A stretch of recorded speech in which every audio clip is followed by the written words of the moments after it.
Hi my dear friends, நாம் இன்றைக்கி பார்க்க போகிற cake 1 kg white forest cake. இந்த கேக் வந்து என்கேஜ்மெண்ட்டுக்காக என்கிட்ட ஆர்டர் பண்ணியிருந்த கேக்கு.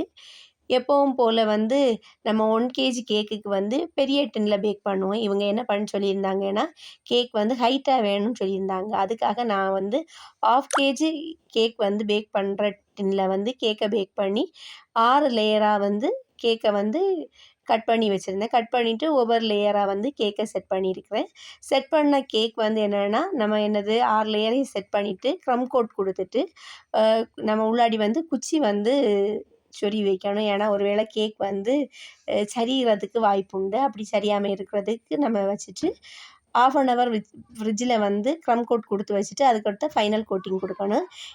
எனக்கு வந்து இந்த வீடியோவில் வந்து மொத்த கேக்கோட வீடியோவும் ஆட் பண்ண முடியாதனால இதோட டெக்கரேஷன் வீடியோவை அடுத்த வீடியோவில் பார்க்கலாம்.